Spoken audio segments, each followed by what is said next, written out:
नाही, पहिल्यांदा एक गोष्ट दुरुस्त करतो की आमच्यात कुठलीही गटबाजी नाही, आमच्यात कुठलाही गट नाही. आम्ही सगळेजण एक आहोत.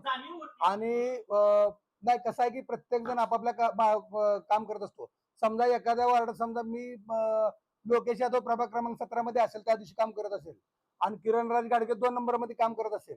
समजा दोन्ही ठिकाणी एकाच वेळेस जर कामं निघालेली असतील आणि लोकेश यादव तिकडे असेल आणि किरण गाडगे इकडे असतील किंवा संजय बनपट्टे त्यांच्या प्रभागात असतील किंवा भैया कळसे तिकडे त्यांच्या प्रभागात असतील, त्याचा अर्थ गटबाजी नाही. त्या त्या ठिकाणची कामाने वेळ दिला पाहिजे.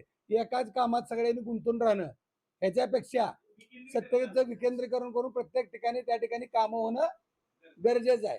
आणि आमच्यात असली कुठलेही मतभेद किंवा कुठलाही विषय नाही. तीर्थक्षेत्र आघाडी आमची एक संघ आहे.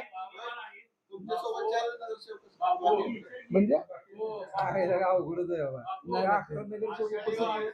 चार नाही, तुम्ही चुकता, इथं 5 आहेत.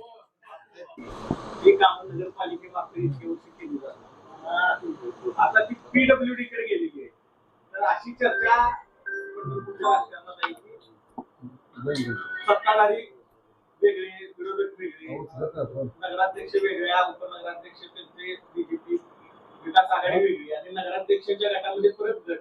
या भांडणामुळे ती पीडब्ल्यूडी निधी गेलाय 17 कोटी. नाही, पहिल्यांदा एक गोष्ट दुरुस्त करतो की आमच्यात कुठलीही गटबाजी नाही, आमच्यात कुठलाही गट नाही. आम्ही सगळेजण एक आहोत.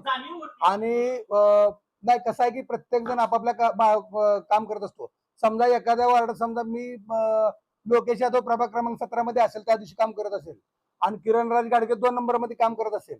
समजा दोन्ही ठिकाणी एकाच वेळेस जर कामं निघालेली असतील आणि लोकेश यादव तिकडे असेल आणि किरण गाडगे इकडे असतील किंवा संजय बनपट्टे त्यांच्या प्रभागात असतील किंवा भैया कळसे तिकडे त्यांच्या प्रभागात असतील, त्याचा अर्थ गटबाजी नाही. त्या त्या ठिकाणची कामाने वेळ दिला पाहिजे.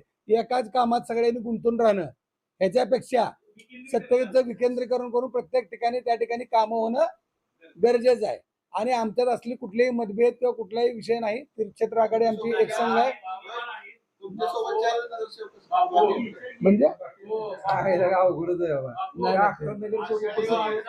4 नाही, तुम्ही चुकता, इथं 5 आहेत.